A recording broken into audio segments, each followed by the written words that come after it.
1795 roku po III rozbiorze Rzeczypospolitej Białystok znalazł się w granicach Prus. Nie na długo, bo tylko na 12 lat. Niemniej Prusacy pozostawili swój ślad w historii regionu. Pojęcie białostoczyzny powstało po wyniku III rozbioru, ponieważ wcześniej to były różne województwa, brzeskie, nowogródzkie, trockie, a wtedy skrawki tych województw znalazły się pod zaborem pruskim. Mało kto o tym pamięta, ale 12 lat rządzili tutaj Prusacy i wtedy Białystok pierwszy raz został stolicą czegoś, no, nie licząc stolicy dóbr branickich, a to już była stolica administracyjna. I tak się zaczęła kariera Białegostoku i tak powstawało pojęcie białostoczyzny. Prusacy zaczęli zaprowadzać porządek w strukturach chociażby wyznaniowych, stworzyli biskupstwo supraskie, wprowadzili już własną edukację. To nie znaczy, że lepszą, no ale gimnazjum białostockie pruskie skończyło wielu tak zwanych popowiczów. To określenie księżowskich synów prawosławnych, wcześniej unickich, które wtedy było dość powszechnie używane. To była elita intelektualna unitów, ponieważ w zasadzie wszyscy właściciele ziemscy byli rzymskimi katolikami, natomiast w ogóle większość szlachty. Natomiast właśnie duchowieństwo unickie stanowiło wtedy elitę tego ludu białoruskiego, tak można by to powiedzieć. I tak samo panowanie Prusaków, Niemców zmusiło tą elitę unicką do zastanowienia się, kim my jesteśmy. Wcześniej, myślę, chociaż to nie jest temat zbadany dokładnie, ale wydaje mi się, że po prostu uważali się za Polaków. Bo może z plemienia ruskiego, bo sama religia, samo wyznanie unickie było uważane za ruskie i jako takie wszędzie jest zapisywane. Tak więc byli oni wyznania ruskiego. To mogło wywoływać jakieś zastanowienie, że są Rusinami, tak? Bo wtedy takie to określenie było. Ale tu Polski już nie ma. A kim my jesteśmy? Prusakami? No przecież jawnie nie, bo to za mało czasu było, żeby jakaś pruska świadomość, choćby państwowa, się pojawiła. Natomiast takiego zastanawiania się, kim jesteśmy, takich młodych uczonych jak Michał Bobrowski, jak Ignacy Daniłowicz, zaczynała się białoruskość.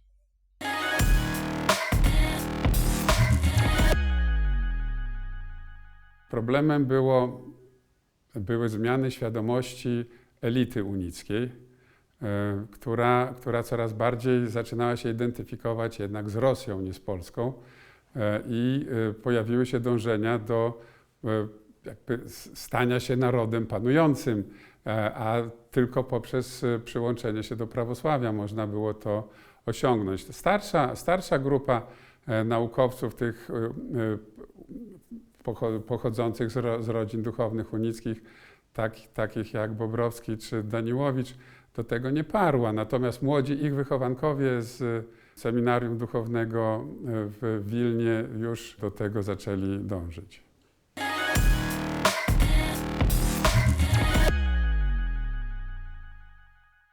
Likwidacja Unii to był proces złożony, ale trzeba powiedzieć, że nie tylko car dążył do likwidacji Unii, konkretnie car Mikołaj I, ale też i ta młodzież edukowana unicka też widziała w tym swoją wielką szansę. Lud nie protestował, bo lud był nieuczony, więc wielkiej różnicy nie zauważał.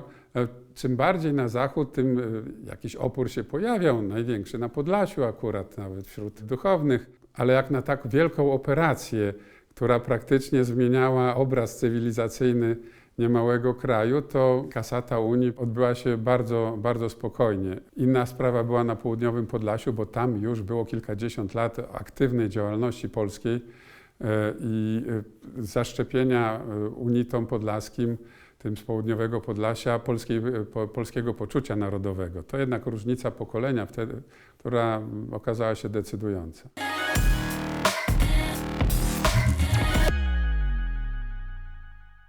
Wyzwolenie i uwłaszczenie chłopów było największym wydarzeniem w dziejach Białorusi, a też i Polski i w każdym kraju, gdzie panowała wcześniej pańszczyzna. Po prostu wraz z tym wszyscy stawali się ludźmi wolnymi.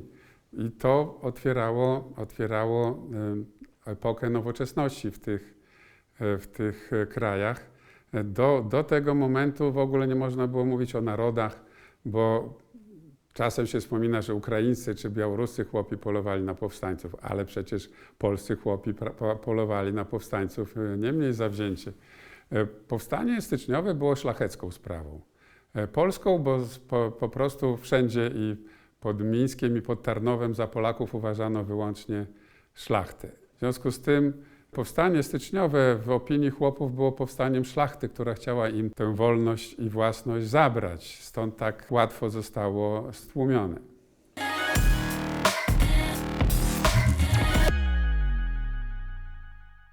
Cała historia, i to każdego kraju, myślę, jest tak zmitologizowana, że historia to jest mniej więcej jako nauka, to jest zajęcie dla nielicznych.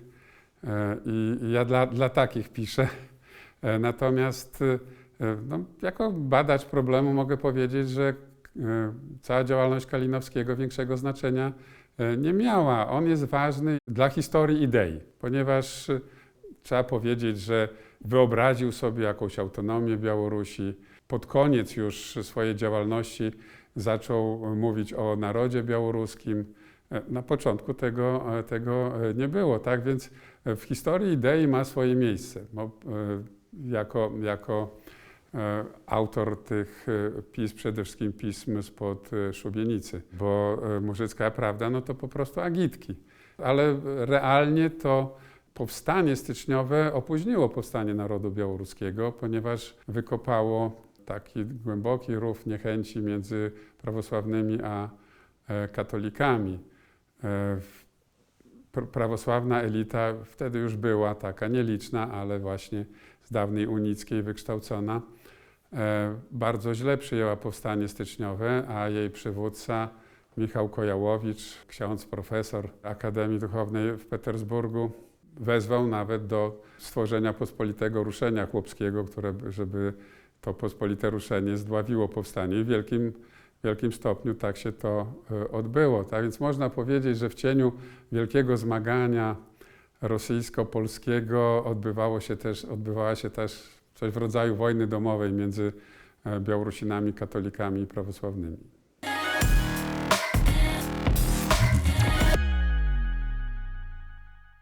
W 1881 roku w zamachu ginie car Aleksander II, który nadał chłopom wolność osobistą. Zamachowcem jest pochodzący z Podlasia członek rosyjskiej partii Narodnaja Wola, Ignacy Hryniewicki. Jakie były przekonania na przykład narodowe Hryniewickiego, to praktycznie nie wiemy. No, czasem nazywał siebie Litwinem, ale to wtedy mogło znaczyć, że jest Białorusinem.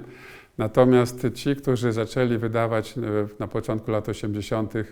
czasopism Goman w języku rosyjskim, ale bardzo taki narodowy, białoruski w treści, to już byli ludzie z zupełnie innej epoki niż na przykład Kalinowski. O ile Kalinowski w swojej propagandzie zwracał się przeciwko prawosławnym, to ci narodowolcy już to byli socjaliści, którzy na religię nie zwracali najmniejszej uwagi. Dla nich najważniejsza była zmiana społeczna. Trzeba też powiedzieć, że tam byli nie tylko prawosławni, katolicy, ale też Żydzi. I to była niezwykła idea, żeby stworzyć, że Białoruś ma być państwem dla Białorusinów i Żydów. O tym prawie nikt nie pamięta, ale oni jako socjaliści uważali, że Białorusinów i Żydów uciska polski pan, rosyjski biurokrata, a tutaj miało być to państwo dla białoruskich chłopów i żydowskiego proletariatu. I ta idea cały czas jakby towarzyszyła ruchowi białoruskiemu, aż do czasu Białoruskiej Socjalistycznej Republiki Radzieckiej, gdzie obok białoruskiego, polskiego i rosyjskiego językiem urzędowym był język jidysz.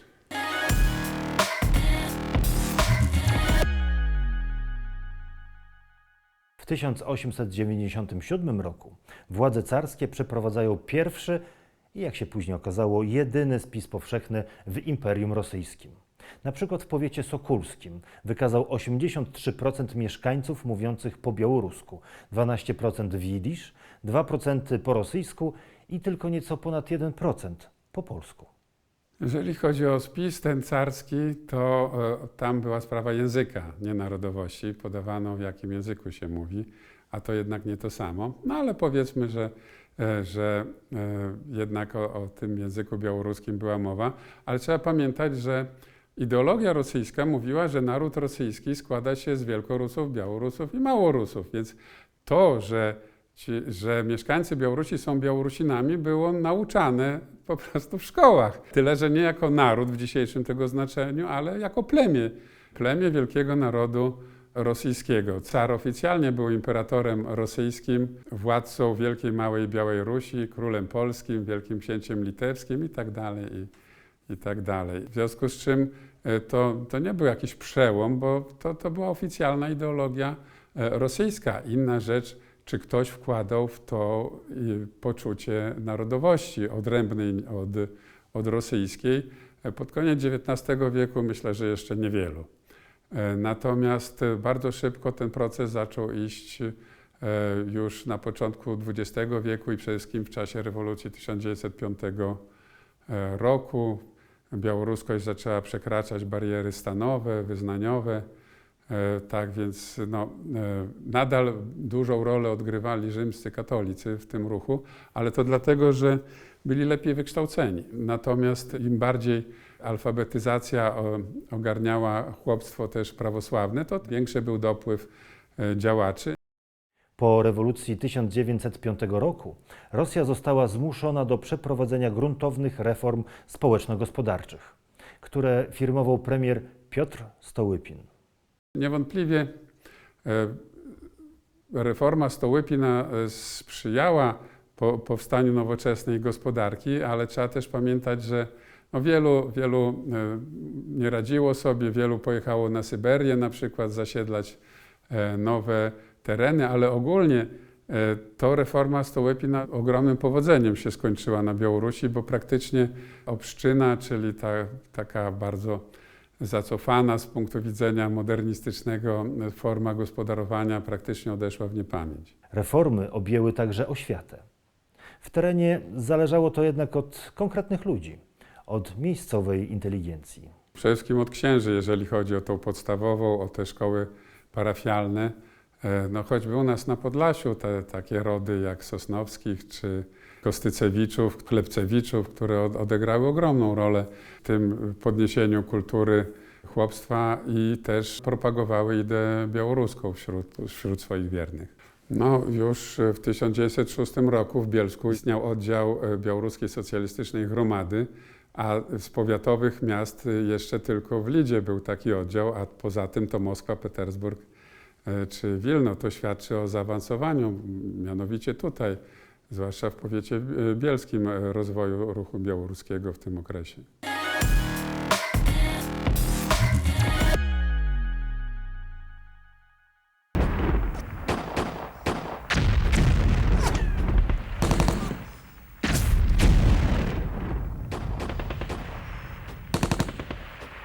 Znany świat kończy się wraz z wybuchem I wojny światowej. O ile w 1914 roku wojna toczy się gdzieś daleko, to w połowie 1915 przychodzi na Podlasie. Ze strasznymi skutkami.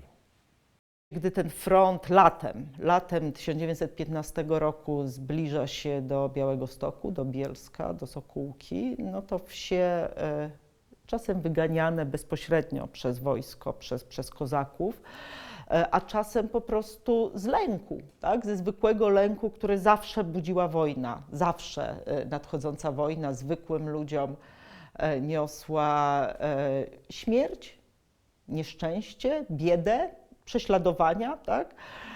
Więc ludzie się tego boją i ruszają, pakują na wozy swój majątek skromny, przywiązują do wozów krowę, sadzają tam najmłodsze dzieci, najstarszych i ruszają na wschód, dołączają do tej uchodźczej, ogromnej fali, która będzie się posuwała na wschód, nie wiedząc, co będzie dalej. To była katastrofa, największa w dziejach Białorusinów, Białostoczyzny, ponieważ władze carskie dokonały przymusowej ewakuacji całej ludności, chciały chrześcijańskiej, ale ponieważ księża katolicy i właściciele ziemscy wzywali chłopów katolickich, żeby nie jechali w głąb Rosji, to znaczna ich część jednak tutaj została. Natomiast prawosławna inteligencja, chłopstwo, wszyscy po prostu ruszyli na wschód.